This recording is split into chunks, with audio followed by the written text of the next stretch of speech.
2 Samuel, chapter 1. After the death of Saul, David returned from defeating the Amalekites and stayed in Ziklag 2 days.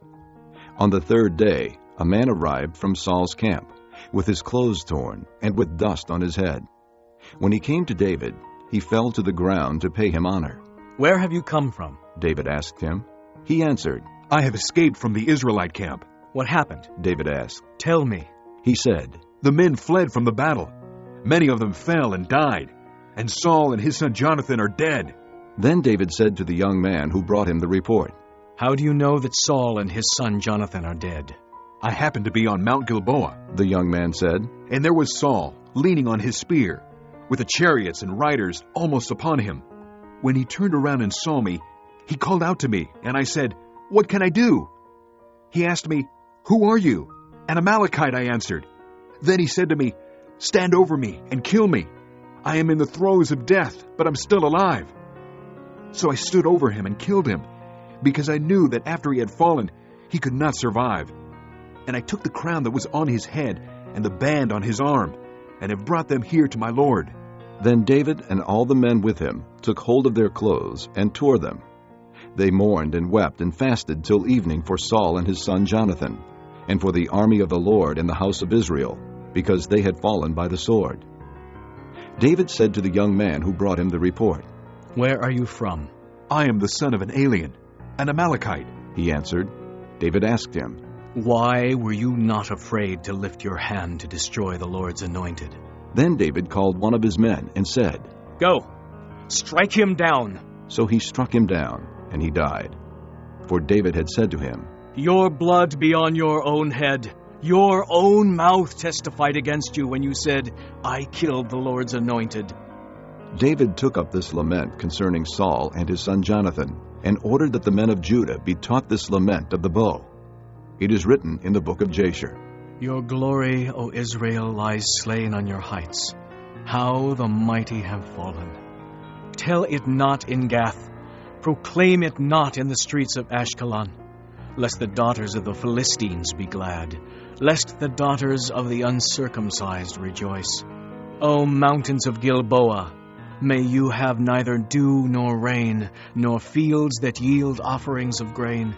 For there the shield of the mighty was defiled, the shield of Saul, no longer rubbed with oil. From the blood of the slain, from the flesh of the mighty, the bow of Jonathan did not turn back. The sword of Saul did not return unsatisfied. Saul and Jonathan, in life they were loved and gracious, and in death they were not parted. They were swifter than eagles, they were stronger than lions. O daughters of Israel, weep for Saul, who clothed you in scarlet and finery, who adorned your garments with ornaments of gold. How the mighty have fallen in battle. Jonathan lies slain on your heights. I grieve for you, Jonathan, my brother. You were very dear to me. Your love for me was wonderful, more wonderful than that of women. How the mighty have fallen. The weapons of war have perished." Chapter 2. In the course of time, David inquired of the Lord. "Shall I go up to one of the towns of Judah?" He asked. The Lord said, "Go up." David asked, "Where shall I go?" "To Hebron," the Lord answered. So David went up there with his 2 wives, Ahinoam of Jezreel, and Abigail, the widow of Nabal of Carmel. David also took the men who were with him, each with his family, and they settled in Hebron and its towns. Then the men of Judah came to Hebron, and there they anointed David king over the house of Judah. When David was told that it was the men of Jabesh-Gilead who had buried Saul, he sent messengers to the men of Jabesh-Gilead to say to them, "The Lord bless you for showing this kindness to Saul your master by burying him. May the Lord now show you kindness and faithfulness, and I too will show you the same favor because you have done this. Now then, be strong and brave, for Saul your master is dead, and the house of Judah has anointed me king over them." Meanwhile, Abner, son of Ner, the commander of Saul's army, had taken Ishbosheth, son of Saul, and brought him over to Mahanaim. He made him king over Gilead, Asherai, and Jezreel, and also over Ephraim, Benjamin, and all Israel. Ishbosheth, son of Saul, was 40 years old when he became king over Israel, and he reigned 2 years. The house of Judah, however, followed David.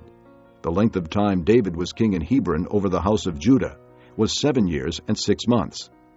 Abner, son of Ner, together with the men of Ishbosheth, son of Saul, left Mahanaim and went to Gibeon. Joab, son of Zeruiah, and David's men went out and met them at the pool of Gibeon. One group sat down on one side of the pool, and one group on the other side. Then Abner said to Joab, "Let's have some of the young men get up and fight hand to hand in front of us." "All right, let them do it," Joab said. So they stood up and were counted off, 12 men for Benjamin and Ishbosheth, son of Saul, and 12 for David. Then each man grabbed his opponent by the head and thrust his dagger into his opponent's side, and they fell down together. So that place in Gibeon was called Helkath Hazurim. The battle that day was very fierce, and Abner and the men of Israel were defeated by David's men. The 3 sons of Zeruiah were there, Joab, Abishai, and Asahel. Now Asahel was as fleet-footed as a wild gazelle. He chased Abner, turning neither to the right nor to the left as he pursued him. Abner looked behind him and asked, "Is that you, Asahel?" It is. He answered. Then Abner said to him, "Turn aside to the right or to the left. Take on one of the young men and strip him of his weapons." But Asahel would not stop chasing him. Again Abner warned Asahel. "Stop chasing me. Why should I strike you down? How can I look your brother Joab in the face?" But Asahel refused to give up the pursuit. So Abner thrust the butt of his spear into Asahel's stomach, and the spear came out through his back. He fell there and died on the spot. And every man stopped when he came to the place where Asahel had fallen and died. But Joab and Abishai pursued Abner, and as the sun was setting, they came to the hill of Ammah, near Giah, on the way to the wasteland of Gibeon. Then the men of Benjamin rallied behind Abner. They formed themselves into a group and took their stand on top of a hill. Abner called out to Joab, "Must the sword devour forever? Don't you realize that this will end in bitterness? How long before you order your men to stop pursuing their brothers?" Joab answered, "As surely as God lives, if you had not spoken, the men would have continued the pursuit of their brothers until morning." So Joab blew the trumpet, and all the men came to a halt. They no longer pursued Israel, nor did they fight any more. All that night Abner and his men marched through the Arabah. They crossed the Jordan, continued through the whole Bithron, and came to Mahanaim. Then Joab returned from pursuing Abner and assembled all his men. Besides Asahel, 19 of David's men were found missing. But David's men had killed 360 Benjamites who were with Abner. They took Asahel and buried him in his father's tomb at Bethlehem. Then Joab and his men marched all night and arrived at Hebron by daybreak. Chapter 3. The war between the house of Saul and the house of David lasted a long time. David grew stronger and stronger, while the house of Saul grew weaker and weaker. Sons were born to David in Hebron. His firstborn was Amnon, the son of Ahinoam of Jezreel. His second, Chileab, the son of Abigail, the widow of Nabal of Carmel. The third, Absalom, the son of Maacah, daughter of Talmai, king of Geshur. The fourth, Adonijah, the son of Haggith. The fifth, Shephatiah, the son of Abidal. And the sixth, Ithream, the son of David's wife Eglah. These were born to David in Hebron. During the war between the house of Saul and the house of David, Abner had been strengthening his own position in the house of Saul. Now Saul had a concubine named Rizpah, daughter of Aiah. And Ishbosheth said to Abner, "Why did you sleep with my father's concubine?" Abner was very angry because of what Ishbosheth said, and he answered, "Am I a dog's head on Judah's side? This very day I am loyal to the house of your father Saul and to his family and friends. I haven't handed you over to David, yet now you accuse me of an offense involving this woman.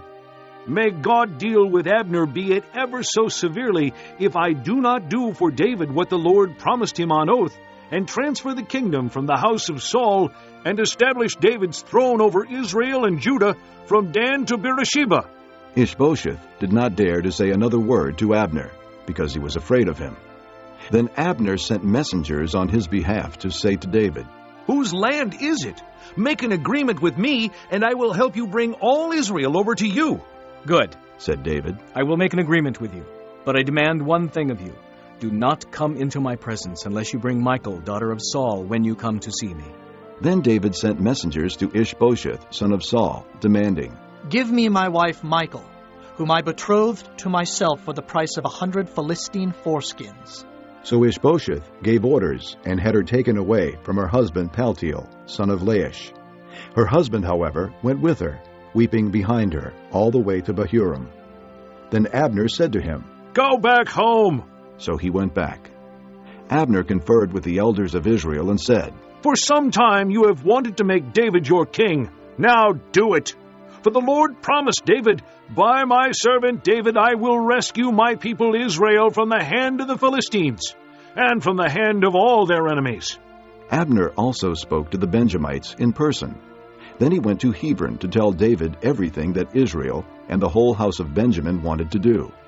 When Abner, who had 20 men with him, came to David at Hebron, David prepared a feast for him and his men. Then Abner said to David, Let me go at once and assemble all Israel for my lord the king, so that they may make a compact with you, and that you may rule over all that your heart desires. So David sent Abner away, and he went in peace. Just then David's men and Joab returned from a raid and brought with them a great deal of plunder. But Abner was no longer with David in Hebron, because David had sent him away, and he had gone in peace.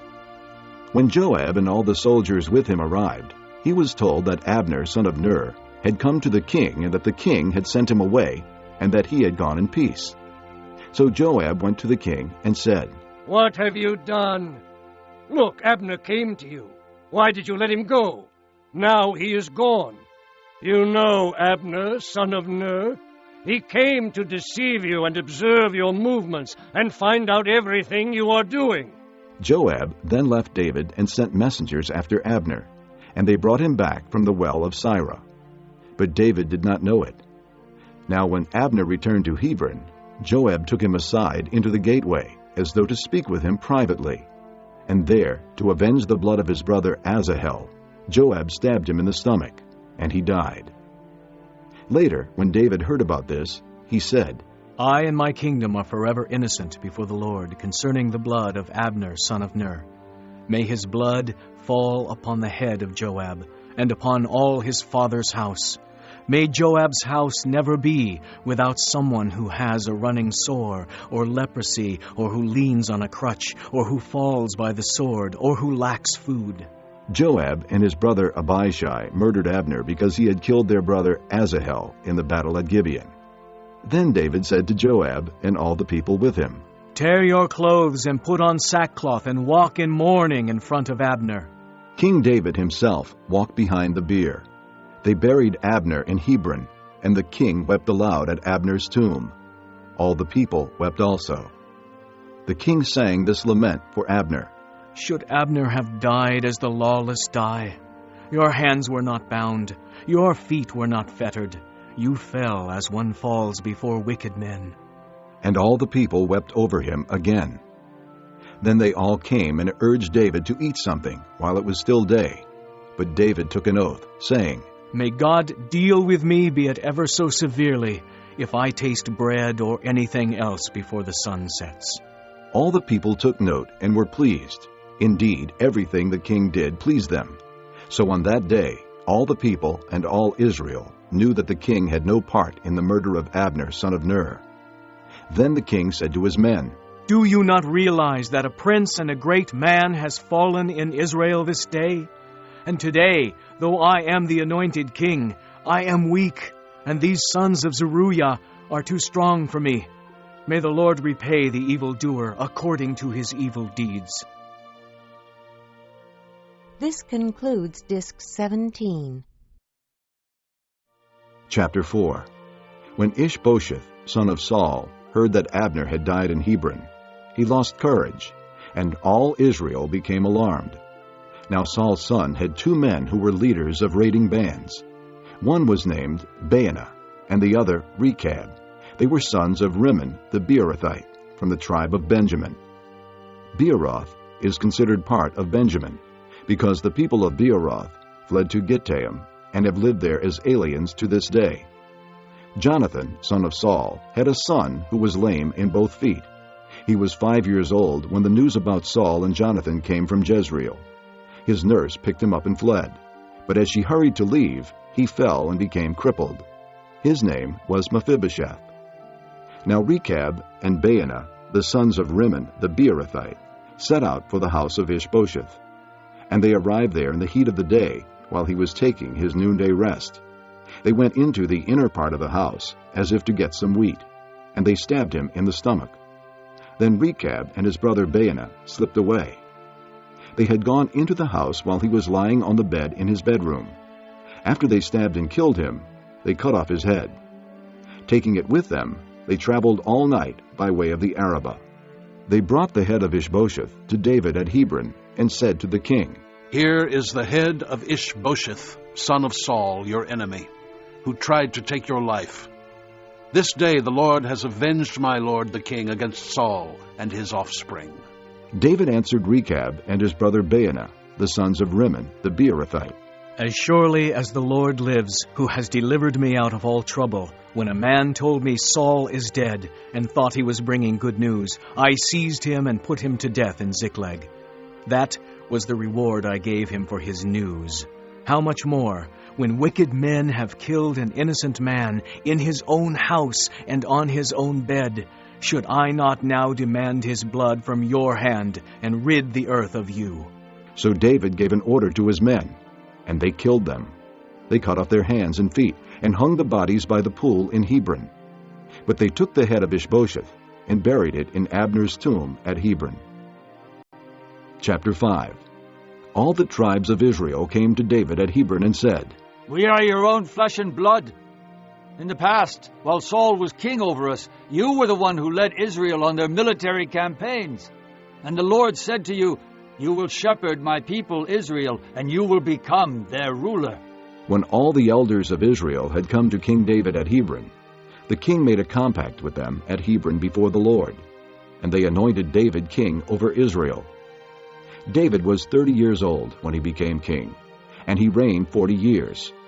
In Hebron he reigned over Judah 7 years and 6 months, and in Jerusalem he reigned over all Israel and Judah 33 years. The king and his men marched to Jerusalem to attack the Jebusites, who lived there. The Jebusites said to David, "You will not get in here. Even the blind and the lame can ward you off." They thought, "David cannot get in here." Nevertheless, David captured the fortress of Zion, the city of David.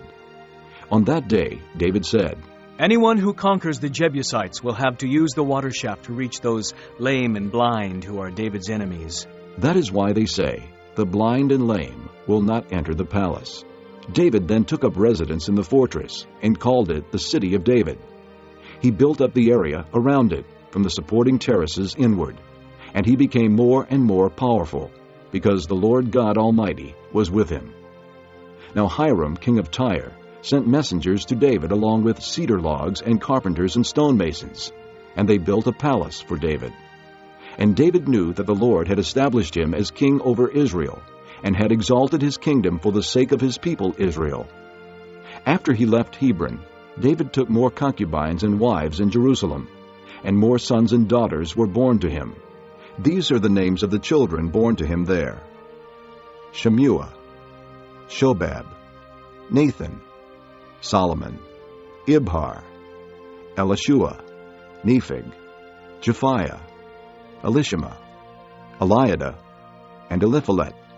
When the Philistines heard that David had been anointed king over Israel, they went up in full force to search for him. But David heard about it and went down to the stronghold. Now the Philistines had come and spread out in the valley of Rephaim. So David inquired of the Lord, Shall I go and attack the Philistines? Will you hand them over to me? The Lord answered him, Go, for I will surely hand the Philistines over to you. So David went to Baal Perazim, and there he defeated them. He said, As waters break out, the Lord has broken out against my enemies before me. So that place was called Baal Perazim. The Philistines abandoned their idols there, and David and his men carried them off. Once more the Philistines came up and spread out in the valley of Rephaim. So David inquired of the Lord, and he answered, Do not go straight up, but circle around behind them, and attack them in front of the balsam trees. As soon as you hear the sound of marching in the tops of the balsam trees, move quickly, because that will mean the Lord has gone out in front of you to strike the Philistine army. So David did as the Lord commanded him, and he struck down the Philistines all the way from Gibeon to Gezer. Chapter 6. David again brought together out of Israel chosen men, 30,000 in all. He and all his men set out from Baalah of Judah to bring up from there the ark of God, which is called by the name of the Lord Almighty, who is enthroned between the cherubim that are on the ark. They set the ark of God on a new cart, and brought it from the house of Abinadab, which was on the hill. Uzzah and Ahio, sons of Abinadab, were guiding the new cart with the ark of God on it, and Ahio was walking in front of it. David and the whole house of Israel were celebrating with all their might before the Lord, with songs and with harps, lyres, tambourines, sistrums, and cymbals. When they came to the threshing floor of Nacon, Uzzah reached out and took hold of the ark of God, because the oxen stumbled. The Lord's anger burned against Uzzah, because of his irreverent act. Therefore God struck him down, and he died there beside the ark of God. Then David was angry because the Lord's wrath had broken out against Uzzah, and to this day that place is called Perez-Uzzah. David was afraid of the Lord that day, and said, How can the ark of the Lord ever come to me? He was not willing to take the ark of the Lord to be with him in the city of David.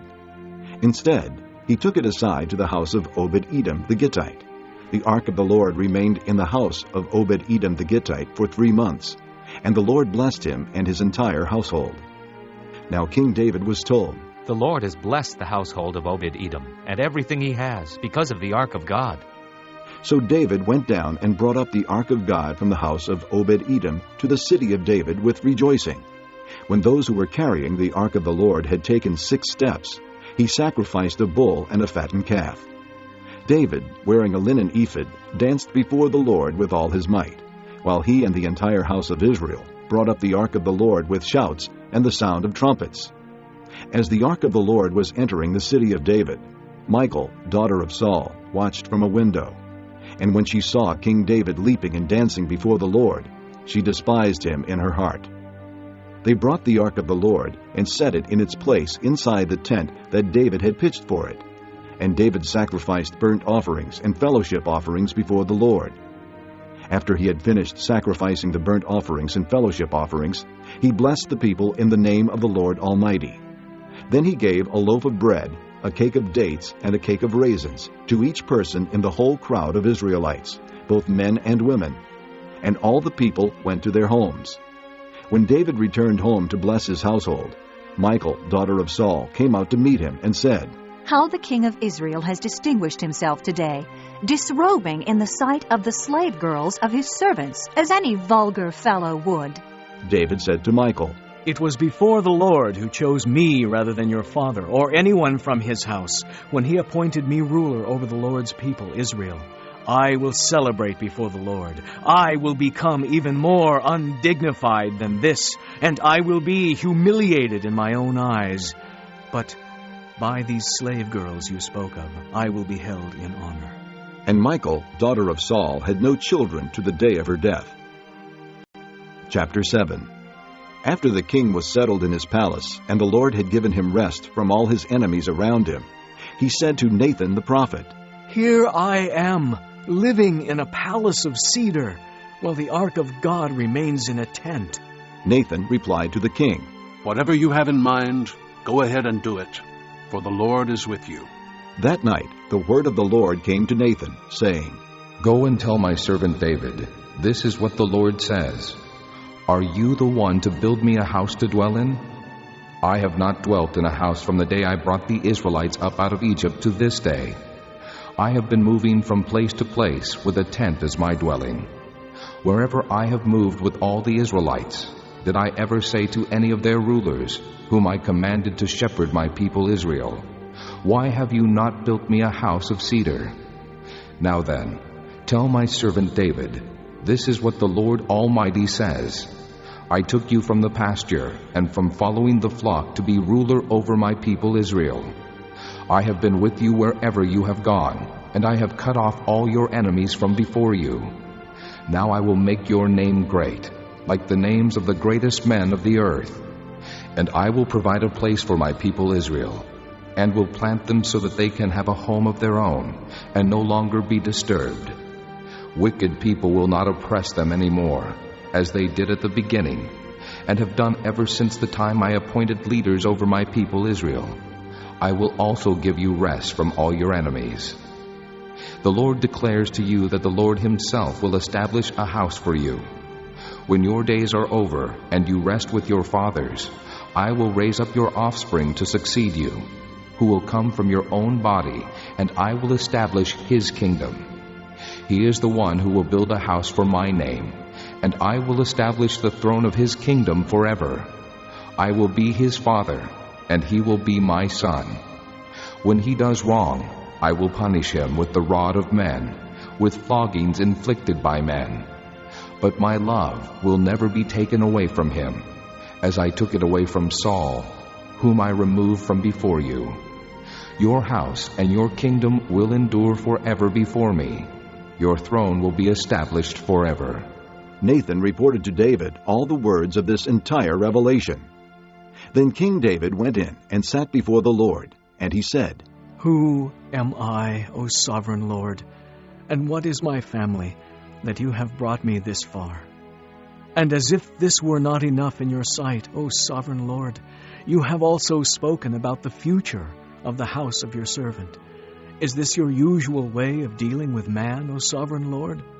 What more can David say to you? For you know your servant, O sovereign Lord. For the sake of your word and according to your will, you have done this great thing and made it known to your servant. How great you are, O sovereign Lord! There is no one like you, and there is no God but you, as we have heard with our own ears. And who is like your people Israel, the one nation on earth that God went out to redeem as a people for himself, and to make a name for himself, and to perform great and awesome wonders by driving out nations and their gods from before your people, whom you redeemed from Egypt? You have established your people Israel as your very own forever, and you, O Lord, have become their God. And now, Lord God, keep forever the promise you have made concerning your servant and his house. Do as you promised, so that your name will be great forever. Then men will say, The Lord Almighty is God over Israel, and the house of your servant David will be established before you. O Lord Almighty, God of Israel, you have revealed this to your servant, saying, I will build a house for you. So your servant has found courage to offer you this prayer. O sovereign Lord, you are God. Your words are trustworthy, and you have promised these good things to your servant. Now be pleased to bless the house of your servant, that it may continue forever in your sight. For you, O sovereign Lord, have spoken, and with your blessing the house of your servant will be blessed forever. Chapter 8. In the course of time, David defeated the Philistines and subdued them, and he took Metheg-Ammah from the control of the Philistines. David also defeated the Moabites. He made them lie down on the ground and measured them off with a length of cord. Every 2 lengths of them were put to death, and the 3rd length was allowed to live. So the Moabites became subject to David and brought tribute. Moreover, David fought Hadad-ezer, son of Rehob, king of Zobah, when he went to restore his control along the Euphrates River. David captured 1,000 of his chariots, 7,000 charioteers, and 20,000 foot soldiers. He hamstrung all but 100 of the chariot horses. When the Arameans of Damascus came to help Hadad-ezer, king of Zobah, David struck down 22,000 of them. He put garrisons in the Aramean kingdom of Damascus, and the Arameans became subject to him and brought tribute.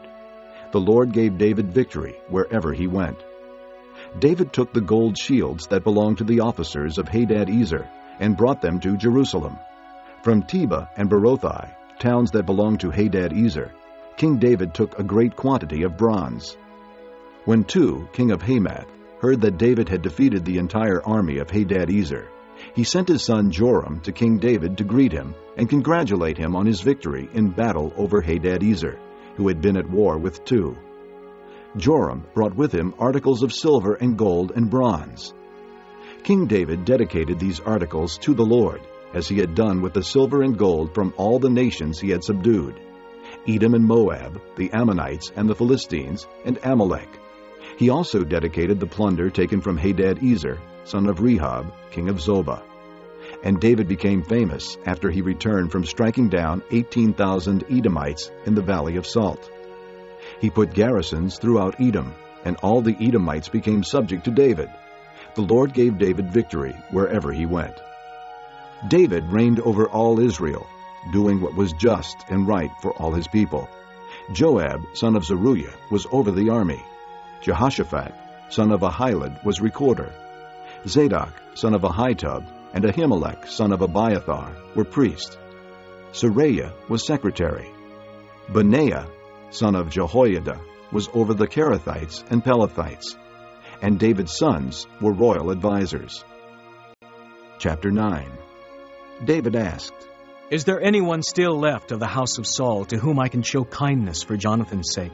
Now there was a servant of Saul's household named Ziba. They called him to appear before David, and the king said to him, "Are you Ziba?" "Your servant," he replied. The king asked, "Is there no one still left of the house of Saul to whom I can show God's kindness?" Ziba answered the king, "There is still a son of Jonathan. He is crippled in both feet." "Where is he?" the king asked. Ziba answered, "He is at the house of Machir, son of Ammiel in Lo-debar." So King David had him brought from Lo-debar, from the house of Machir, son of Ammiel. When Mephibosheth, son of Jonathan, the son of Saul, came to David, he bowed down to pay him honor. David said, "Mephibosheth." "Your servant," he replied. "Don't be afraid," David said to him, "for I will surely show you kindness for the sake of your father Jonathan. I will restore to you all the land that belonged to your grandfather Saul, and you will always eat at my table." Mephibosheth bowed down and said, "What is your servant that you should notice a dead dog like me?" Then the king summoned Ziba, Saul's servant, and said to him, "I have given your master's grandson everything that belonged to Saul and his family. You and your sons and your servants are to farm the land for him and bring in the crops, so that your master's grandson may be provided for. And Mephibosheth, grandson of your master, will always eat at my table." Now Ziba had 15 sons and 20 servants. Then Ziba said to the king, "Your servant will do whatever my lord the king commands his servant to do." So Mephibosheth ate at David's table like one of the king's sons. Mephibosheth had a young son named Micah, and all the members of Ziba's household were servants of Mephibosheth. And Mephibosheth lived in Jerusalem, because he always ate at the king's table, and he was crippled in both feet. Chapter 10. In the course of time, the king of the Ammonites died, and his son Hanun succeeded him as king. David thought, "I will show kindness to Hanun, son of Nahash, just as his father showed kindness to me." So David sent a delegation to express his sympathy to Hanun concerning his father. When David's men came to the land of the Ammonites, the Ammonite nobles said to Hanun, their lord, "Do you think David is honoring your father by sending men to you to express sympathy? Hasn't David sent them to you to explore the city and spy it out and overthrow it?" So Hanun seized David's men, shaved off half of each man's beard, cut off their garments in the middle at the buttocks, and sent them away. When David was told about this, he sent messengers to meet the men, for they were greatly humiliated. The king said, "Stay at Jericho till your beards have grown, and then come back." When the Ammonites realized that they had become a stench in David's nostrils, they hired 20,000 Aramean foot soldiers from Beth-rehob and Zobah, as well as the king of Maacah with 1,000 men, and also 12,000 men from Tob. On hearing this, David sent Joab out with the entire army of fighting men. The Ammonites came out and drew up in battle formation at the entrance to their city gate, while the Arameans of Zobah and Rehob and the men of Tob and Maacah were by themselves in the open country. Joab saw that there were battle lines in front of him and behind him, so he selected some of the best troops in Israel and deployed them against the Arameans. He put the rest of the men under the command of Abishai, his brother, and deployed them against the Ammonites. Joab said, "If the Arameans are too strong for me, then you are to come to my rescue. But if the Ammonites are too strong for you, then I will come to rescue you. Be strong, and let us fight bravely for our people and the cities of our God. The Lord will do what is good in his sight." Then Joab and the troops with him advanced to fight the Arameans, and they fled before him. When the Ammonites saw that the Arameans were fleeing, they fled before Abishai and went inside the city. So Joab returned from fighting the Ammonites and came to Jerusalem. After the Arameans saw that they had been routed by Israel, they regrouped. Hadadezer had Arameans brought from beyond the river. They went to Helam with Shobach, the commander of Hadadezer's army, leading them. When David was told of this, he gathered all Israel, crossed the Jordan, and went to Helam. The Arameans formed their battle lines to meet David and fought against him. But they fled before Israel, and David killed 700 of their charioteers and 40,000 of their foot soldiers. He also struck down Shobach, the commander of their army, and he died there. When all the kings who were vassals of Hadadezer saw that they had been defeated by Israel, they made peace with the Israelites and became subject to them. So the Arameans were afraid to help the Ammonites anymore. Chapter 11. In the spring, at the time when kings go off to war, David sent Joab out with the king's men and the whole Israelite army. They destroyed the Ammonites and besieged Rabbah, but David remained in Jerusalem. One evening, David got up from his bed and walked around on the roof of the palace. From the roof he saw a woman bathing. The woman was very beautiful, and David sent someone to find out about her. The man said, "Isn't this Bathsheba, the daughter of Eliam, and the wife of Uriah the Hittite?" Then David sent messengers to get her. She came to him, and he slept with her. She had purified herself from her uncleanness. Then she went back home. The woman conceived and sent word to David, saying, "I am pregnant." So David sent this word to Joab, "Send me Uriah the Hittite." And Joab sent him to David. When Uriah came to him, David asked him how Joab was, how the soldiers were, and how the war was going. Then David said to Uriah, "Go down to your house and wash your feet." So Uriah left the palace, and a gift from the king was sent after him. But Uriah slept at the entrance to the palace with all his master's servants, and did not go down to his house. When David was told, "Uriah did not go home," he asked him, "Haven't you just come from a distance? Why didn't you go home?" Uriah said to David, "The ark and Israel and Judah are staying in tents, and my master Joab and my lord's men are camped in the open fields. How could I go to my house to eat and drink and lie with my wife? As surely as you live, I will not do such a thing." Then David said to him, "Stay here one more day, and tomorrow I will send you back." So Uriah remained in Jerusalem that day and the next. At David's invitation, he ate and drank with him, and David made him drunk. But in the evening, Uriah went out to sleep on his mat among his master's servants. He did not go home. In the morning, David wrote a letter to Joab and sent it with Uriah. In it he wrote, "Put Uriah in the front line where the fighting is fiercest. Then withdraw from him so he will be struck down and die." So while Joab had the city under siege, he put Uriah at a place where he knew the strongest defenders were. When the men of the city came out and fought against Joab, some of the men in David's army fell. Moreover, Uriah the Hittite died. Joab sent David a full account of the battle.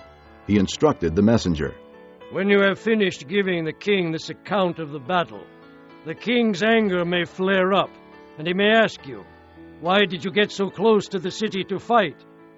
Didn't you know they would shoot arrows from the wall? Who killed Abimelech, son of Jerubbesheth? Didn't a woman throw an upper millstone on him from the wall, so that he died in Thebez? Why did you get so close to the wall?' If he asks you this, then say to him, 'Also, Your servant Uriah the Hittite is dead. The messenger set out, and when he arrived, he told David everything Joab had sent him to say. The messenger said to David, "The men overpowered us and came out against us in the open, but we drove them back to the entrance to the city gate. Then the archers shot arrows at your servants from the wall, and some of the king's men died. Moreover, your servant Uriah the Hittite is dead." David told the messenger, "Say this to Joab. Don't let this upset you. The sword devours one as well as another. Press the attack against the city and destroy it. Say this to encourage Joab." When Uriah's wife heard that her husband was dead, she mourned for him. After the time of mourning was over, David had her brought to his house, and she became his wife and bore him a son. But the thing David had done displeased the Lord. Chapter 12. The Lord sent Nathan to David. When he came to him, he said, There were 2 men in a certain town, one rich and the other poor. The rich man had a very large number of sheep and cattle, but the poor man had nothing except one little ewe lamb he had bought. He raised it, and it grew up with him and his children. It shared his food, drank from his cup, and even slept in his arms. It was like a daughter to him. Now a traveler came to the rich man, but the rich man refrained from taking one of his own sheep or cattle to prepare a meal for the traveler who had come to him. Instead, he took the ewe lamb that belonged to the poor man and prepared it for the one who had come to him. David burned with anger against the man and said to Nathan, "As surely as the Lord lives, the man who did this deserves to die. He must pay for that lamb 4 times over, because he did such a thing and had no pity." Then Nathan said to David, You are the man. This is what the Lord, the God of Israel, says. I anointed you king over Israel, and I delivered you from the hand of Saul. I gave your master's house to you, and your master's wives into your arms. I gave you the house of Israel and Judah. And if all this had been too little, I would have given you even more. Why did you despise the word of the Lord by doing what is evil in his eyes? You struck down Uriah the Hittite with the sword and took his wife to be your own. You killed him with the sword of the Ammonites. Now, therefore, the sword will never depart from your house, because you despised me and took the wife of Uriah the Hittite to be your own. This is what the Lord says. Out of your own household I am going to bring calamity upon you. Before your very eyes I will take your wives and give them to one who is close to you, and he will lie with your wives in broad daylight. You did it in secret, but I will do this thing in broad daylight before all Israel. Then David said to Nathan, I have sinned against the Lord. Nathan replied, The Lord has taken away your sin. You are not going to die. But because by doing this you have made the enemies of the Lord show utter contempt, the son born to you will die. After Nathan had gone home, the Lord struck the child that Uriah's wife had borne to David, and he became ill. David pleaded with God for the child. He fasted and went into his house and spent the nights lying on the ground. The elders of his household stood beside him to get him up from the ground, but he refused, and he would not eat any food with them. On the 7th day, the child died. David's servants were afraid to tell him that the child was dead, for they thought, While the child was still living, we spoke to David, but he would not listen to us. How can we tell him the child is dead? He may do something desperate. David noticed that his servants were whispering among themselves, and he realized the child was dead. Is the child dead? He asked. Yes. They replied. He is dead. Then David got up from the ground. After he had washed, put on lotions, and changed his clothes, he went into the house of the Lord and worshipped. Then he went to his own house, and at his request they served him food, and he ate. His servants asked him, Why are you acting this way? While the child was alive, you fasted and wept. But now that the child is dead, you get up and eat. He answered, While the child was still alive, I fasted and wept. I thought, who knows? The Lord may be gracious to me and let the child live. But now that he is dead, why should I fast? Can I bring him back again? I will go to him, but he will not return to me. Then David comforted his wife Bathsheba, and he went to her and lay with her. She gave birth to a son, and they named him Solomon. The Lord loved him, and because the Lord loved him, he sent word through Nathan the prophet to name him Jedediah. Meanwhile, Joab fought against Rabbah of the Ammonites and captured the royal citadel. Joab then sent messengers to David, saying, I have fought against Rabbah and taken its water supply.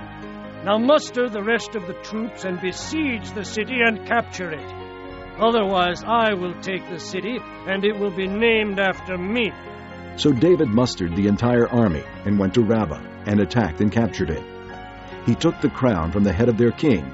Its weight was a talent of gold, and it was set with precious stones, and it was placed on David's head. He took a great quantity of plunder from the city and brought out the people who were there, consigning them to labor with saws and with iron picks and axes, and he made them work at brickmaking. He did this to all the Ammonite towns. Then David and his entire army returned to Jerusalem. Chapter 13. In the course of time, Amnon, son of David, fell in love with Tamar, the beautiful sister of Absalom, son of David. Amnon became frustrated to the point of illness on account of his sister Tamar, for she was a virgin, and it seemed impossible for him to do anything to her. Now Amnon had a friend named Jonadab, son of Shimeah, David's brother. Jonadab was a very shrewd man. He asked Amnon, Why do you, the king's son, look so haggard morning after morning? Won't you tell me? Amnon said to him, I'm in love with Tamar, my brother Absalom's sister. Go to bed and pretend to be ill. Jonadab said. When your father comes to see you, say to him, I would like my sister Tamar to come and give me something to eat. Let her prepare the food in my sight, so I may watch her and then eat it from her hand. So Amnon lay down and pretended to be ill. When the king came to see him, Amnon said to him, I would like my sister Tamar to come and make some special bread in my sight, so I may eat from her hand. David sent word to Tamar at the palace. Go to the house of your brother Amnon and prepare some food for him. So Tamar went to the house of her brother Amnon, who was lying down. She took some dough, kneaded it, made the bread in his sight, and baked it. Then she took the pan and served him the bread, but he refused to eat. Send everyone out of here, Amnon said. So everyone left him. Then Amnon said to Tamar, Bring the food here into my bedroom so I may eat from your hand. And Tamar took the bread she had prepared and brought it to her brother Amnon in his bedroom. But when she took it to him to eat, he grabbed her and said, Come to bed with me, my sister. Don't, my brother. She said to him, Don't force me. Such a thing should not be done in Israel. Don't do this wicked thing. What about me? Where could I get rid of my disgrace? And what about you? You would be like one of the wicked fools in Israel. Please speak to the king. He will not keep me from being married to you. But he refused to listen to her, and since he was stronger than she, he raped her. Then Amnon hated her with intense hatred. In fact, he hated her more than he had loved her. Amnon said to her, Get up and get out. No, she said to him. Sending me away would be a greater wrong than what you have already done to me. But he refused to listen to her. He called his personal servant and said, Get this woman out of here and bolt the door after her. So his servant put her out and bolted the door after her. She was wearing a richly ornamented robe, for this was the kind of garment the virgin daughters of the king wore. Tamar put ashes on her head and tore the ornamented robe she was wearing. She put her hand on her head and went away, weeping aloud as she went. Her brother Absalom said to her, Has that Amnon, your brother, been with you? Be quiet now, my sister. He is your brother. Don't take this thing to heart. And Tamar lived in her brother Absalom's house, a desolate woman. When King David heard all this, he was furious. Absalom never said a word to Amnon, either good or bad. He hated Amnon because he had disgraced his sister Tamar. 2 years later, when Absalom's sheep shearers were at Baal-Hazor near the border of Ephraim, he invited all the king's sons to come there. Absalom went to the king and said, Your servant has had shearers come. Will the king and his officials please join me? No, my son, the king replied. All of us should not go. We would only be a burden to you. Although Absalom urged him, he still refused to go, but gave him his blessing. Then Absalom said, If not, please let my brother Amnon come with us. The king asked him, "Why should he go with you?" But Absalom urged him, so he sent with him Amnon and the rest of the king's sons. Absalom ordered his men, Listen, when Amnon is in high spirits from drinking wine, and I say to you, 'Strike Amnon down,' then kill him. Don't be afraid. Have not I given you this order? Be strong and brave." So Absalom's men did to Amnon what Absalom had ordered. Then all the king's sons got up, mounted their mules, and fled. While they were on their way, the report came to David. "Absalom has struck down all the king's sons. Not one of them is left." The king stood up, tore his clothes, and lay down on the ground, and all his servants stood by with their clothes torn. But Jonadab, son of Shimeah, David's brother, said, "My lord should not think that they killed all the princes. Only Amnon is dead. This has been Absalom's expressed intention ever since the day Amnon raped his sister Tamar. My lord the king should not be concerned about the report that all the king's sons are dead. Only Amnon is dead." Meanwhile, Absalom had fled. Now the man standing watch looked up and saw many people on the road west of him, coming down the side of the hill. The watchman went and told the king, "I see men in the direction of Horonaim, on the side of the hill." Jonadab said to the king, "See, the king's sons are here. It has happened just as your servant said." As he finished speaking, the king's sons came in, wailing loudly. The king, too, and all his servants wept very bitterly. Absalom fled and went to Talmai, son of Ammihud, the king of Geshur. But King David mourned for his son every day. After Absalom fled and went to Geshur, he stayed there 3 years. And the spirit of the king longed to go to Absalom, for he was consoled concerning Amnon's death. Chapter 14. Joab, son of Zeruiah, knew that the king's heart longed for Absalom.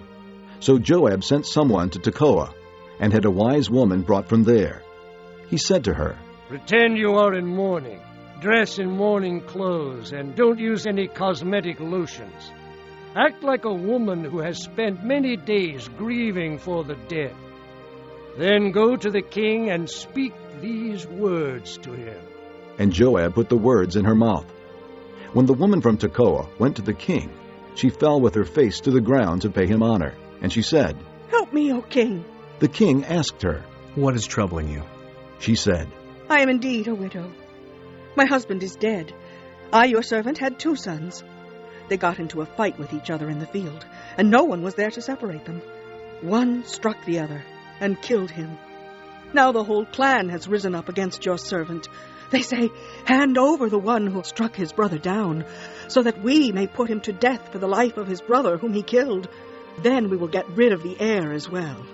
They would put out the only burning coal I have left, leaving my husband neither name nor descendant on the face of the earth." The king said to the woman, "Go home, and I will issue an order in your behalf." But the woman from Tekoa said to him, "My lord the king, let the blame rest on me and on my father's family, and let the king and his throne be without guilt." The king replied, "If anyone says anything to you, bring him to me, and he will not bother you again." She said, "Then let the king invoke the Lord his God to prevent the avenger of blood from adding to the destruction, so that my son will not be destroyed." "As surely as the Lord lives," he said, "not one hair of your son's head will fall to the ground." Then the woman said, "Let your servant speak a word to my lord the king." "Speak," he replied. The woman said, "Why then have you devised a thing like this against the people of God? When the king says this, does he not convict himself? For the king has not brought back his banished son. Like water spilled on the ground, which cannot be recovered, so we must die. But God does not take away life. Instead, he devises ways so that a banished person may not remain estranged from him. And now I have come to say this to my lord the king, because the people have made me afraid. Your servant thought, 'I will speak to the king. Perhaps he will do what his servant asks. Perhaps the king will agree to deliver his servant from the hand of the man who is trying to cut off both me and my son from the inheritance God gave us.' And now your servant says, 'May the word of my lord the king bring me rest, For my lord the king is like an angel of God in discerning good and evil. May the Lord your God be with you." Then the king said to the woman, "Do not keep from me the answer to what I am going to ask you." "Let my lord the king speak." The woman said. The king asked, "Isn't the hand of Joab with you in all this?" The woman answered, "As surely as you live, my lord the king, no one can turn to the right or to the left from anything my lord the king says. Yes, it was your servant Joab who instructed me to do this, and who put all these words into the mouth of your servant. Your servant Joab did this to change the present situation. My lord has wisdom like that of an angel of God. He knows everything that happens in the land." The king said to Joab, "Very well, I will do it. Go, bring back the young man Absalom." Joab fell with his face to the ground to pay him honor, and he blessed the king. Joab said, "Today your servant knows that he has found favor in your eyes, my lord the king, because the king has granted his servant's request." Then Joab went to Geshur and brought Absalom back to Jerusalem. But the king said, "He must go to his own house. He must not see my face." So Absalom went to his own house and did not see the face of the king. In all Israel there was not a man so highly praised for his handsome appearance as Absalom. From the top of his head to the sole of his foot, there was no blemish in him. Whenever he cut the hair of his head, he used to cut his hair from time to time when it became too heavy for him, he would weigh it, and its weight was 200 shekels by the royal standard. 3 sons and a daughter were born to Absalom. The daughter's name was Tamar, and she became a beautiful woman. Absalom lived 2 years in Jerusalem without seeing the king's face. Then Absalom sent for Joab in order to send him to the king, but Joab refused to come to him. So he sent a second time, but he refused to come. Then he said to his servants, "Look, Joab's field is next to mine, and he has barley there. Go and set it on fire." So Absalom's servants set the field on fire. Then Joab did go to Absalom's house, and he said to him, "Why have your servants set my field on fire?" Absalom said to Joab, "Look, I sent word to you and said, 'Come here so I can send you to the king to ask, why have I come from Geshur? It would be better for me if I were still there.' Now then, I want to see the king's face, and if I am guilty of anything, let him put me to death." So Joab went to the king and told him this. Then the king summoned Absalom, and he came in and bowed down with his face to the ground before the king. And the king kissed Absalom. Chapter 15. In the course of time, Absalom provided himself with a chariot and horses, and with 50 men to run ahead of him. He would get up early and stand by the side of the road leading to the city gate. Whenever anyone came with a complaint to be placed before the king for a decision, Absalom would call out to him. "What town are you from?" He would answer, "Your servant is from one of the tribes of Israel." Then Absalom would say to him, "Look, your claims are valid and proper, but there is no representative of the king to hear you." And Absalom would add, "If only I were appointed judge in the land, then everyone who has a complaint or case could come to me, and I would see that he gets justice." Also, whenever anyone approached him to bow down before him, Absalom would reach out his hand, take hold of him, and kiss him. Absalom behaved in this way toward all the Israelites who came to the king, asking for justice, and so he stole the hearts of the men of Israel. At the end of 4 years, Absalom said to the king, "Let me go to Hebron and fulfill a vow I made to the Lord. While your servant was living at Geshur in Aram, I made this vow. If the Lord takes me back to Jerusalem, I will worship the Lord in Hebron." The king said to him, "Go in peace." So he went to Hebron. Then Absalom sent secret messengers throughout the tribes of Israel to say, "As soon as you hear the sound of the trumpets, then say, 'Absalom is king in Hebron.'" 200 men from Jerusalem had accompanied Absalom. They had been invited as guests and went quite innocently, knowing nothing about the matter. While Absalom was offering sacrifices, he also sent for Ahithophel, the Gilonite, David's counselor, to come from Gilo, his hometown. And so the conspiracy gained strength, and Absalom's following kept on increasing. A messenger came and told David, The hearts of the men of Israel are with Absalom." Then David said to all his officials who were with him in Jerusalem, "Come, we must flee, or none of us will escape from Absalom. We must leave immediately, or he will move quickly to overtake us and bring ruin upon us and put the city to the sword."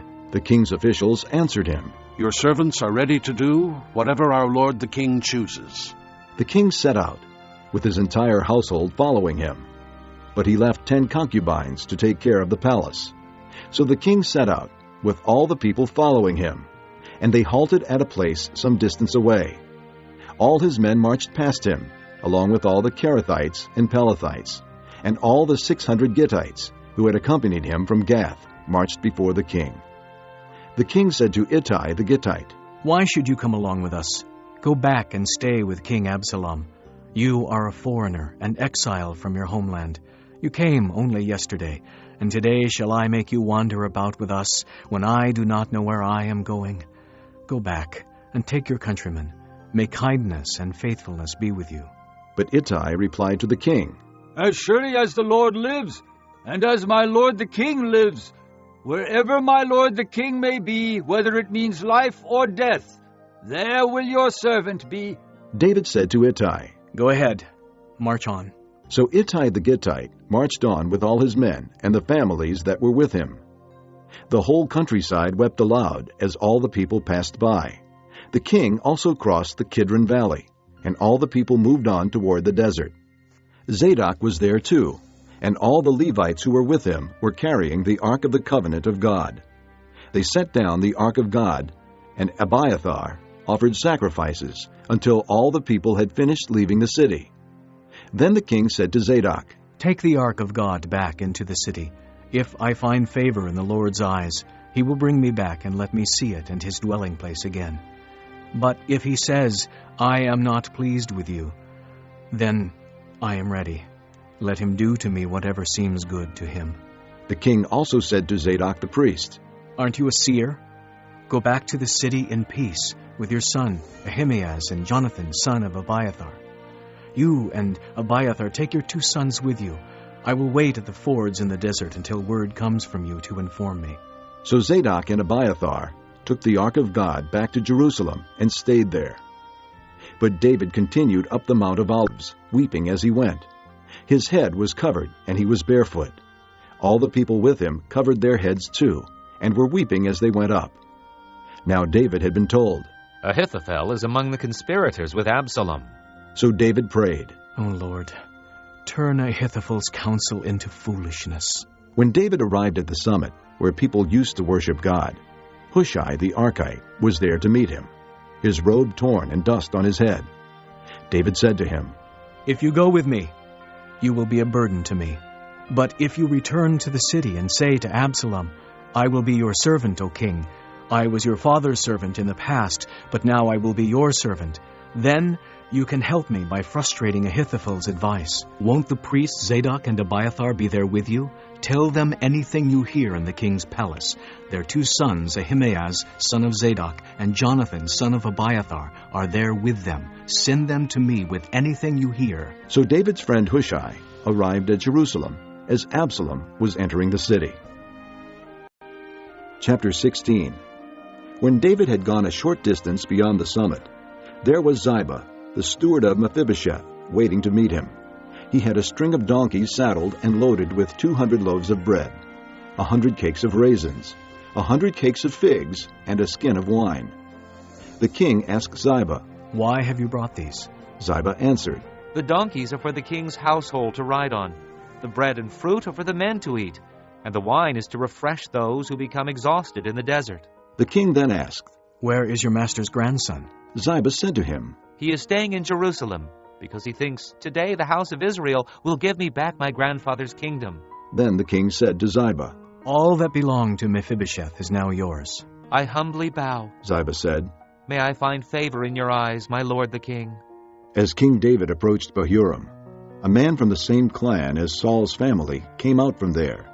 His name was Shimei, son of Gera, and he cursed as he came out.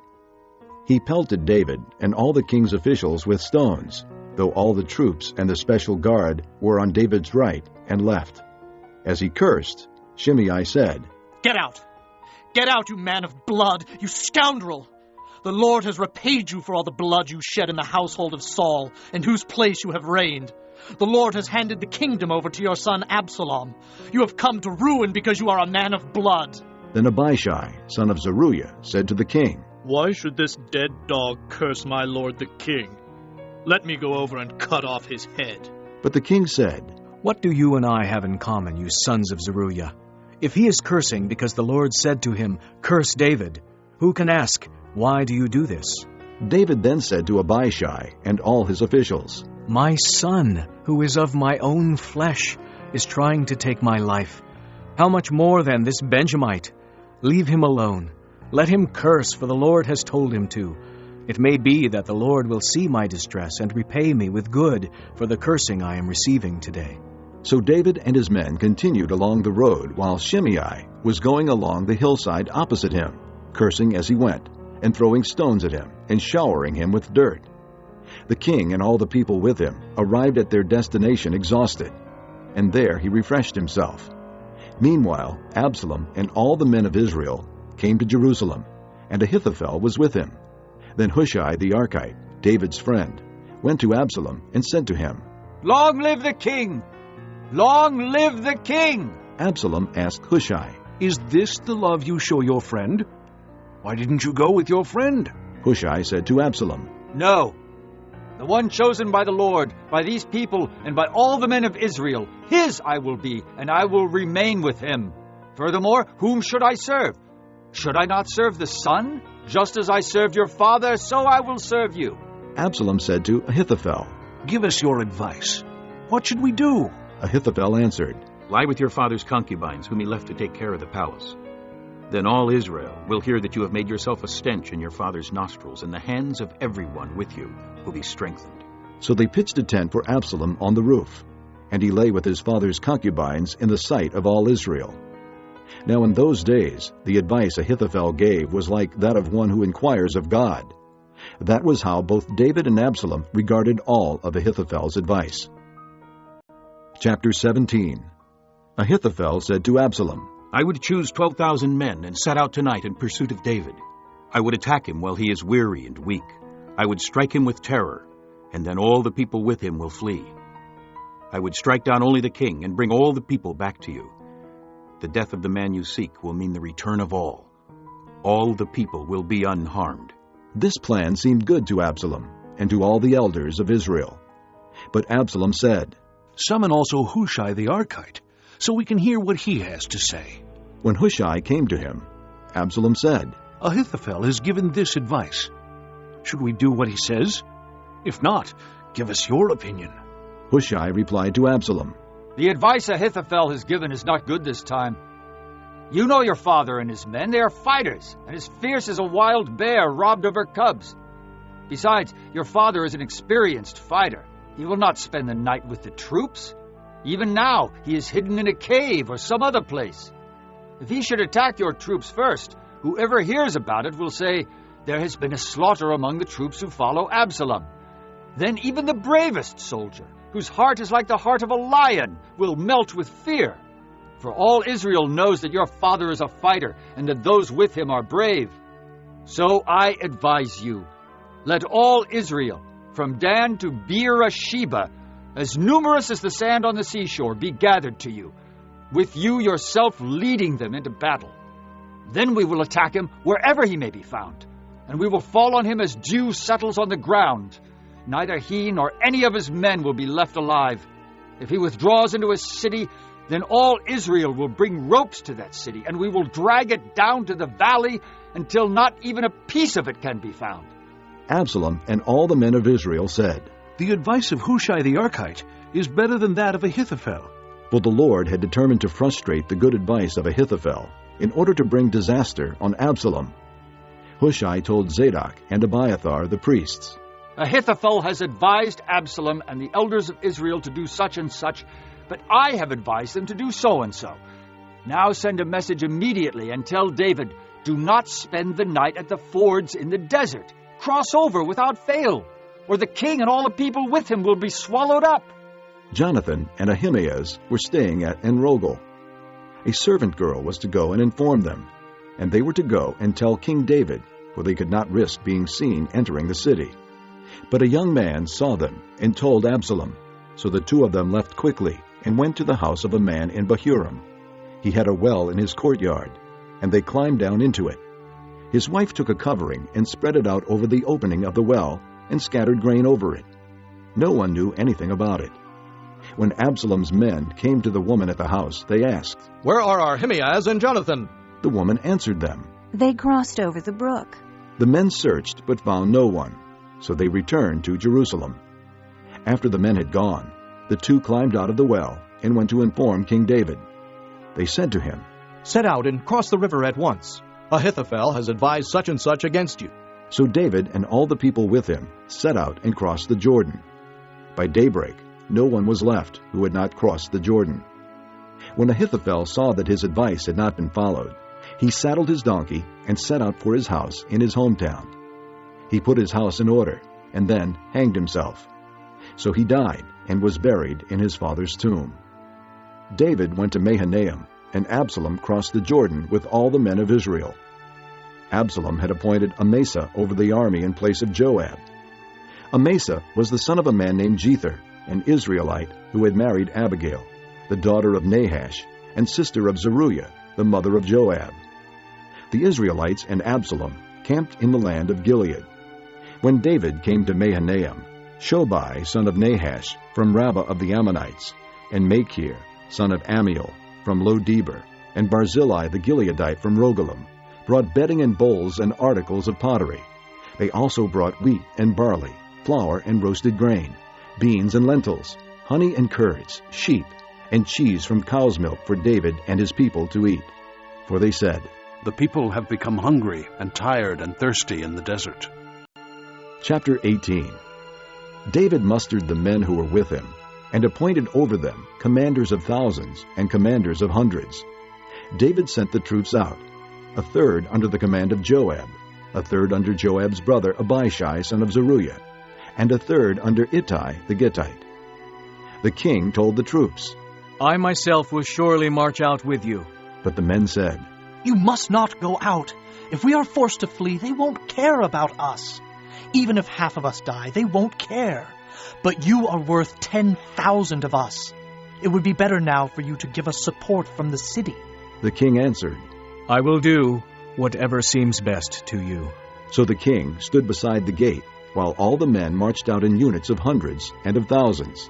The king commanded Joab, Abishai, and Ittai, "Be gentle with the young man Absalom, for my sake."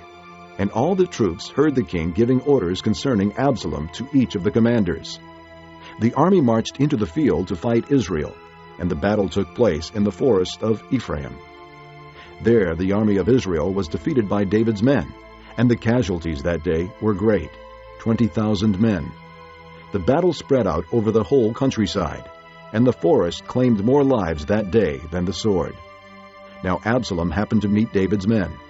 He was riding his mule, and as the mule went under the thick branches of a large oak, Absalom's head got caught in the tree.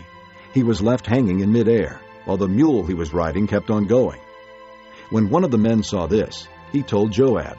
"I just saw Absalom hanging in an oak tree." Joab said to the man who had told him this, "What? You saw him? Why didn't you strike him to the ground right there? Then I would have had to give you 10 shekels of silver and a warrior's belt." But the man replied, "Even if 1,000 shekels were weighed out into my hands, I would not lift my hand against the king's son. In our hearing, the king commanded you and Abishai and Ittai, protect the young man Absalom for my sake. And if I had put my life in jeopardy, and nothing is hidden from the king, you would have kept your distance from me." Joab said, "I'm not going to wait like this for you." So he took 3 javelins in his hand and plunged them into Absalom's heart, while Absalom was still alive in the oak tree.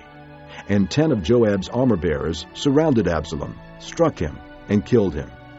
Then Joab sounded the trumpet, and the troops stopped pursuing Israel, for Joab halted them. They took Absalom, threw him into a big pit in the forest, and piled up a large heap of rocks over him.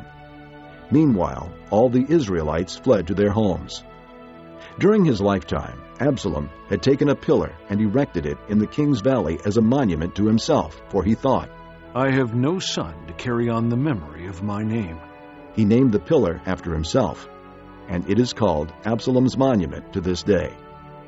Now Ahimaaz, son of Zadok, said, Let me run and take the news to the king, that the Lord has delivered him from the hand of his enemies. You are not the one to take the news today. Joab told him. You may take the news another time, but you must not do so today, because the king's son is dead. Then Joab said to a Cushite, Go, tell the king what you have seen.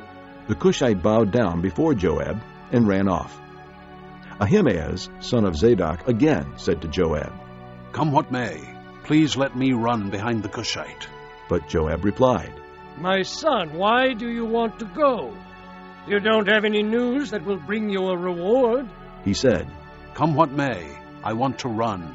So Joab said, Run. Then Ahimaaz ran by way of the plain, and outran the Cushite.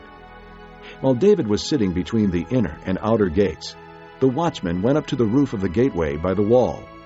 As he looked out, he saw a man running alone. The watchman called out to the king and reported it. The king said, If he is alone, he must have good news. And the man came closer and closer.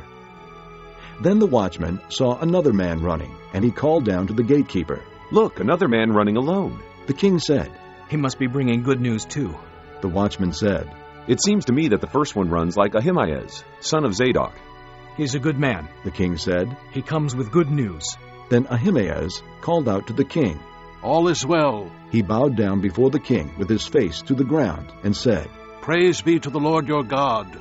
He has delivered up the men who lifted their hands against my lord the king. The king asked, Is the young man Absalom safe? Ahimaaz answered, I saw great confusion, just as Joab was about to send the king's servant and me, your servant, but I don't know what it was. The king said, Stand aside and wait here. So he stepped aside and stood there. Then the Cushite arrived and said, My lord the king, hear the good news. The Lord has delivered you today from all who rose up against you.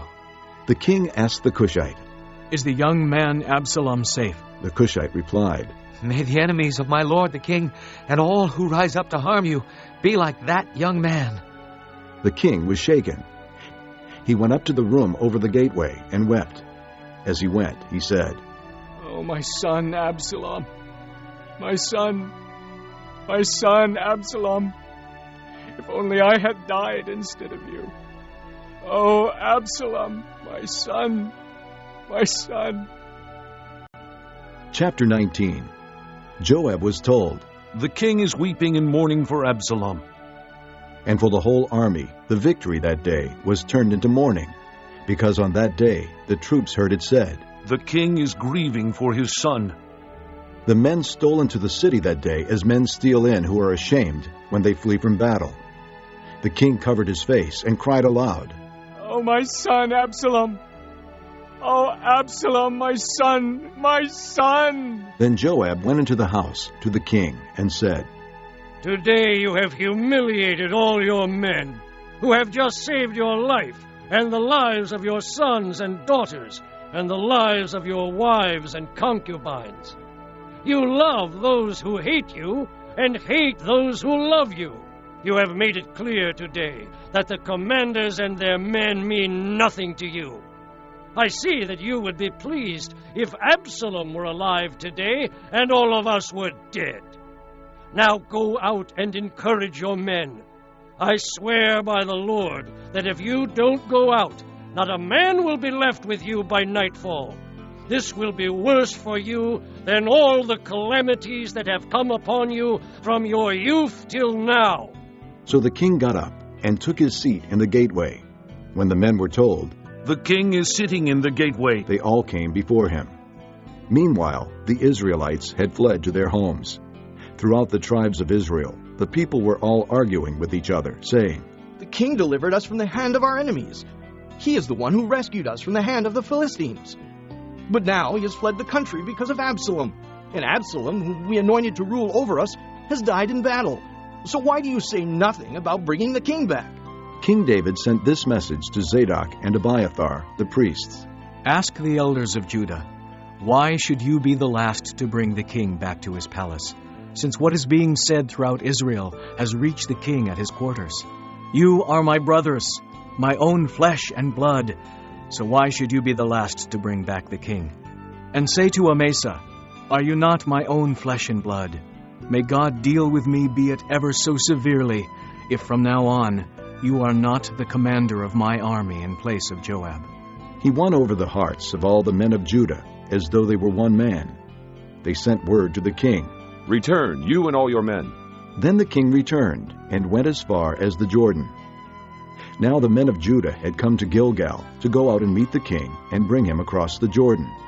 Shimei, son of Gera, the Benjamite from Bahurim, hurried down with the men of Judah to meet King David. With him were 1,000 Benjamites, along with Ziba, the steward of Saul's household, and his 15 sons and 20 servants. They rushed to the Jordan where the king was. They crossed at the ford to take the king's household over, and to do whatever he wished. When Shimei, son of Gera, crossed the Jordan, he fell prostrate before the king, and said to him, May my lord not hold me guilty. Do not remember how your servant did wrong on the day my lord the king left Jerusalem. May the king put it out of his mind. For I, your servant, know that I have sinned. But today I have come here as the first of the whole house of Joseph to come down and meet my lord the king.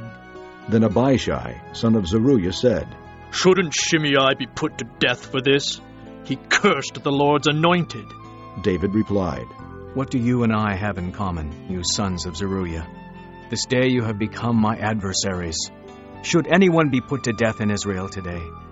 Do I not know that today I am king over Israel? So the king said to Shimei, You shall not die. And the king promised him on oath.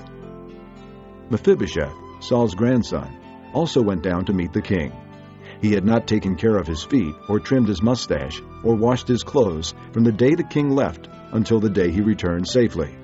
When he came from Jerusalem to meet the king asked him, Why didn't you go with me, Mephibosheth? He said, My lord the king, since I your servant am lame, I said, I will have my donkey saddled and will ride on it, so I can go with the king. But Ziba my servant betrayed me, and he has slandered your servant to my lord the king. My lord the king is like an angel of God, so do whatever pleases you. All my grandfather's descendants deserved nothing but death from my lord the king. But you gave your servant a place among those who eat at your table. So what right do I have to make any more appeals to the king? The king said to him, Why say more? I order you and Ziba to divide the fields. Mephibosheth said to the king, Let him take everything, now that my lord the king has arrived home safely. Barzillai the Gileadite also came down from Rogelim to cross the Jordan with the king, and to send him on his way from there.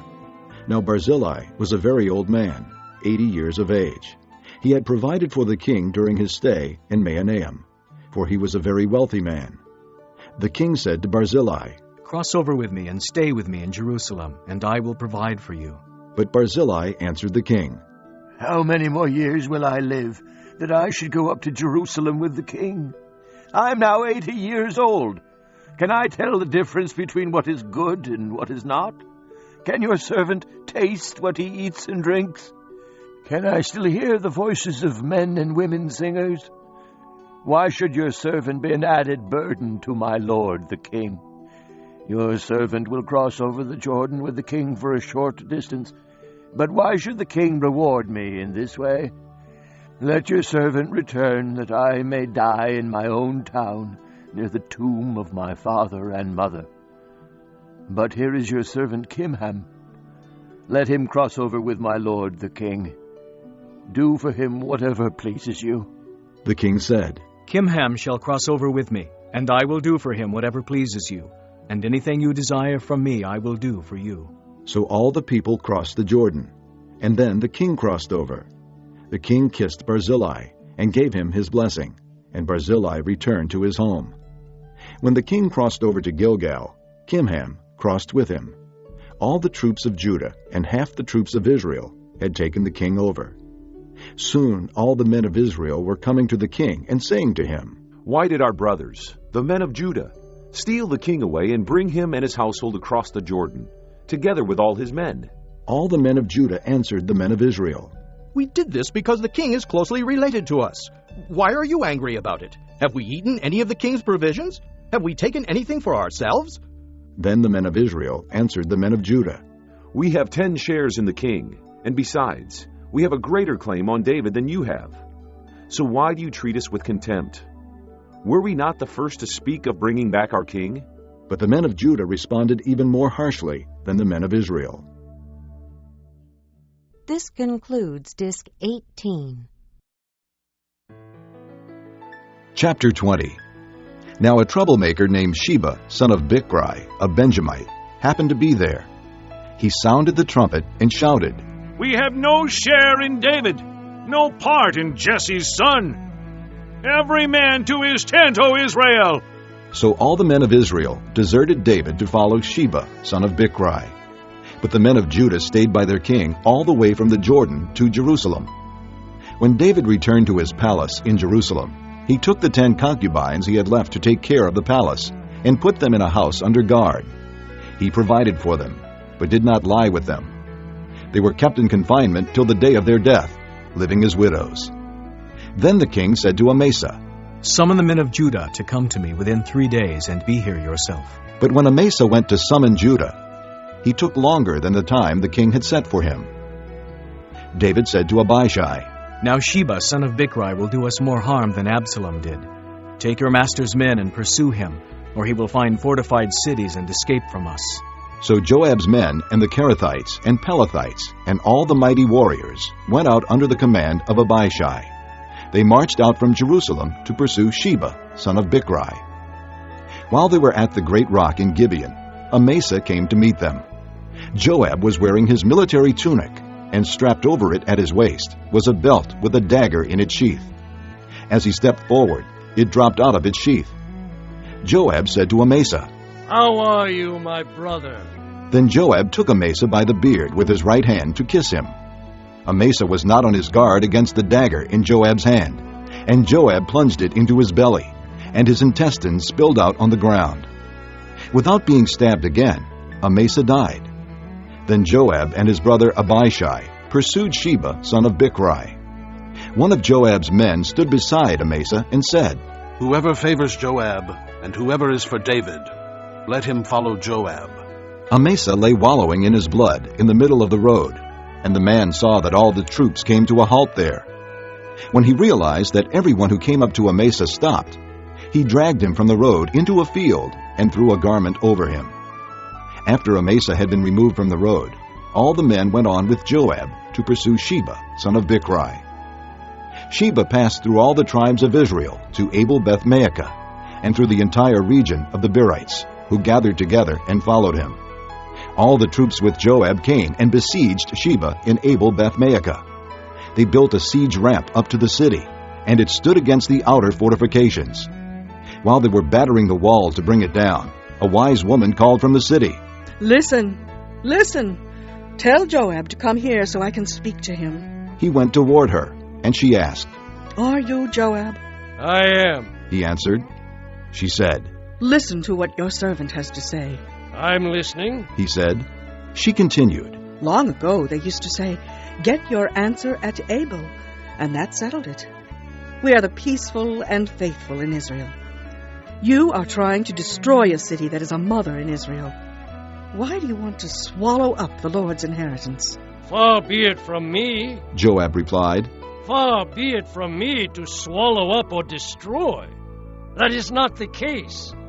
A man named Sheba, son of Bichri, from the hill country of Ephraim, has lifted up his hand against the king, against David. Hand over this one man, and I'll withdraw from the city. The woman said to Joab, His head will be thrown to you from the wall.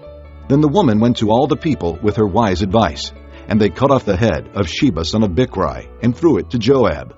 So he sounded the trumpet, and his men dispersed from the city, each returning to his home. And Joab went back to the king in Jerusalem. Joab was over Israel's entire army. Benaiah son of Jehoiada was over the Kerethites and Pelethites. Adoniram was in charge of forced labor. Jehoshaphat, son of Ahilud, was recorder. Sheva was secretary. Zadok and Abiathar were priests. And Ira, the Jairite, was David's priest. Chapter 21. During the reign of David, there was a famine for 3 successive years. So David sought the face of the Lord. The Lord said, "It is on account of Saul and his blood-stained house. It is because he put the Gibeonites to death." The king summoned the Gibeonites and spoke to them.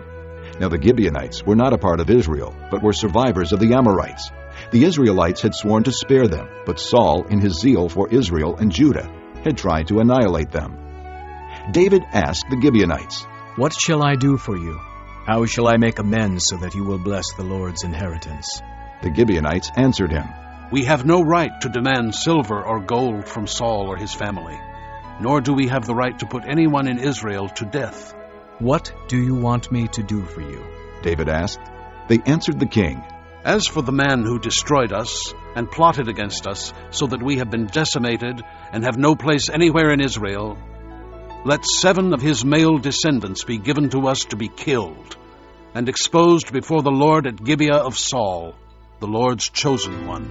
So the king said, "I will give them to you." The king spared Mephibosheth, son of Jonathan, the son of Saul, because of the oath before the Lord between David and Jonathan, son of Saul. But the king took Armoni and Mephibosheth, the 2 sons of Aiah's daughter, Rizpah, whom she had borne to Saul, together with the 5 sons of Saul's daughter, Merab, whom she had borne to Adriel, son of Barzillai, the Maholathite. He handed them over to the Gibeonites, who killed and exposed them on a hill before the Lord. All 7 of them fell together. They were put to death during the first days of the harvest, just as the barley harvest was beginning. Rizpah, daughter of Aiah, took sackcloth and spread it out for herself on a rock.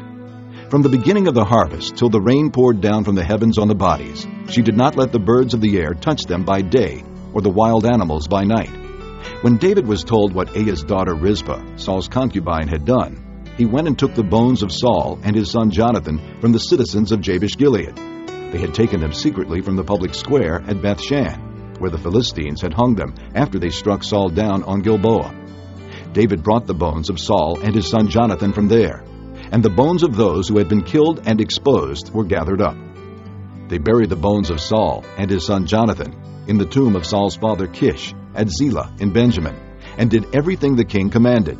After that, God answered prayer in behalf of the land. Once again, there was a battle between the Philistines and Israel. David went down with his men to fight against the Philistines, and he became exhausted. And Ishbi-Benob, one of the descendants of Rapha, whose bronze spearhead weighed 300 shekels, and who was armed with a new sword, said he would kill David.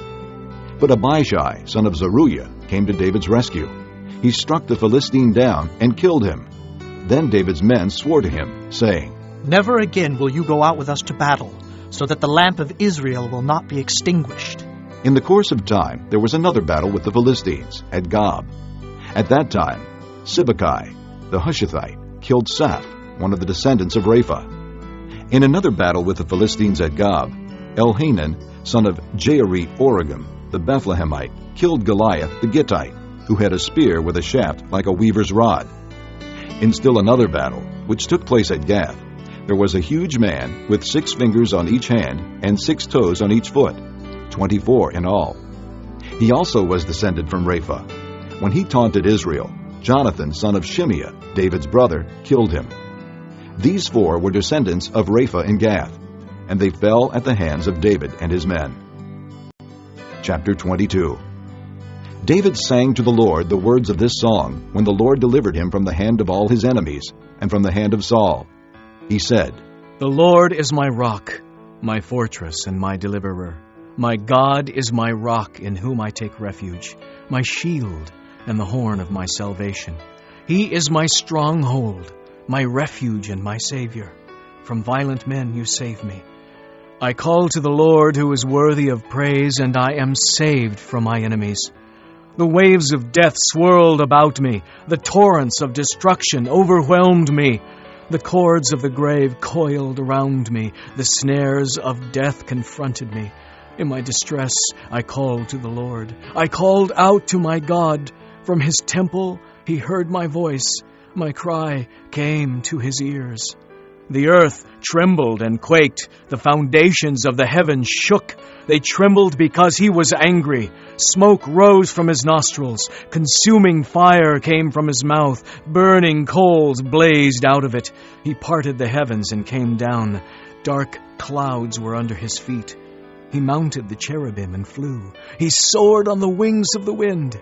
He made darkness his canopy around him, the dark rain clouds of the sky. Out of the brightness of his presence, bolts of lightning blazed forth. The Lord thundered from heaven. The voice of the Most High resounded. He shot arrows and scattered the enemies, bolts of lightning and routed them.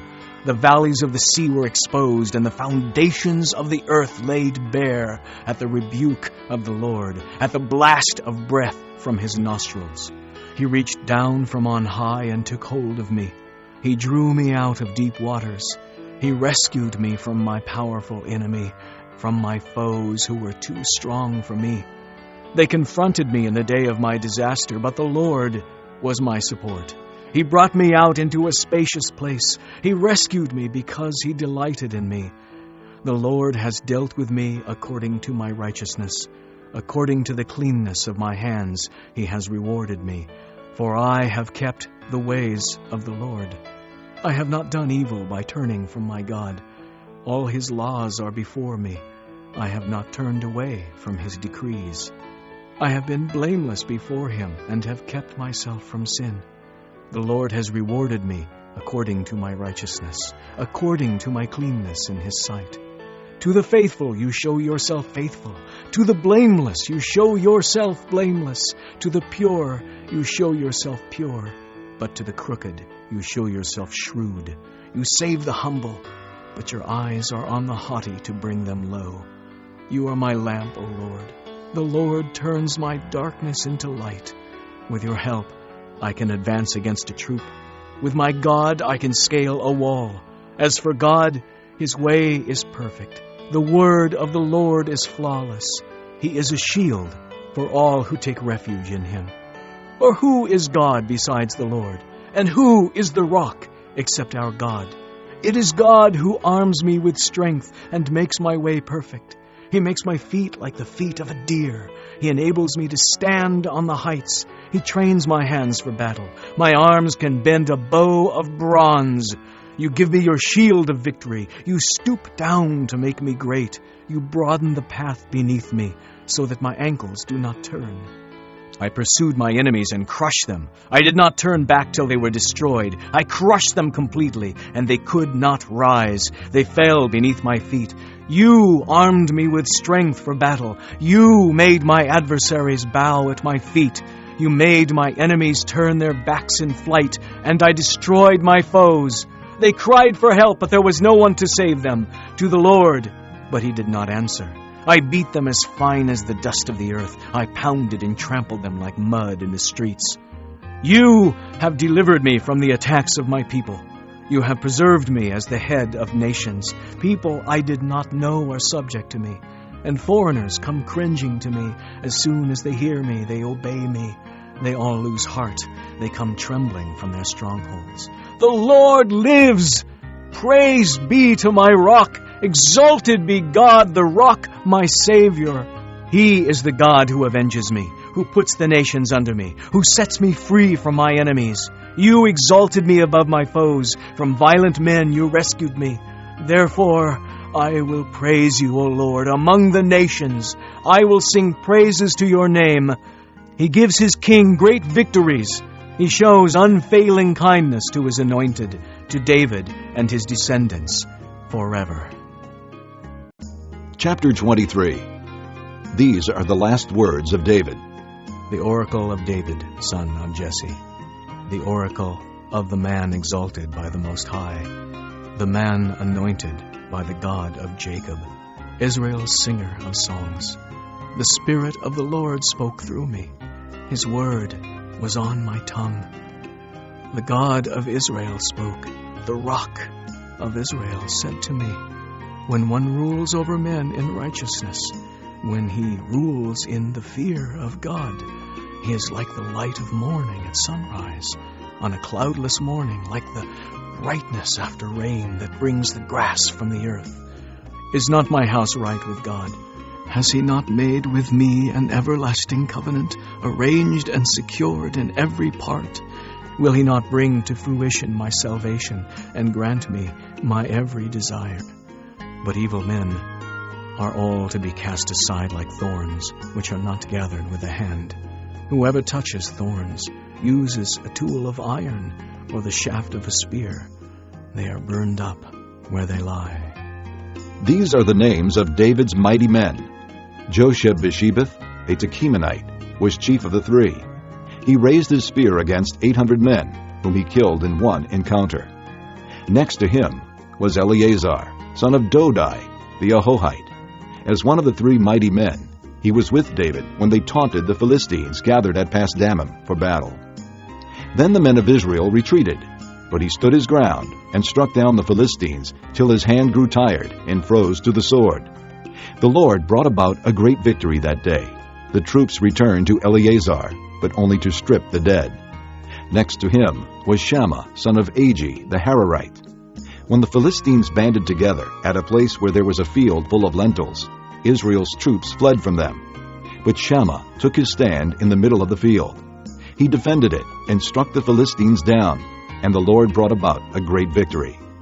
During harvest time, 3 of the 30 chief men came down to David at the cave of Adullam, while a band of Philistines was encamped in the valley of Rephaim.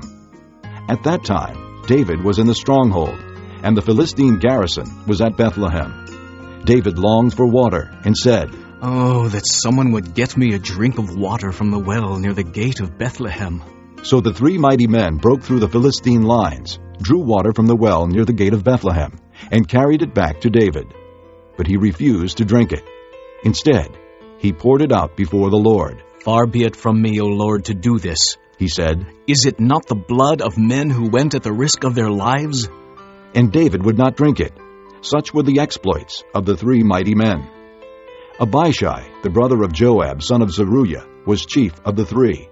He raised his spear against 300 men, whom he killed, and so he became as famous as the 3. Was he not held in greater honor than the 3?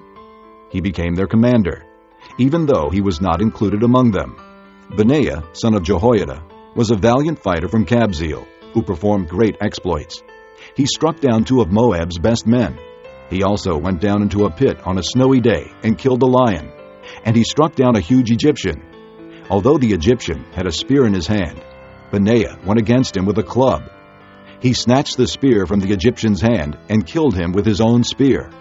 Such were the exploits of Benaiah, son of Jehoiada. He too was as famous as the 3 mighty men. He was held in greater honor than any of the 30, but he was not included among the 3. And David put him in charge of his bodyguard.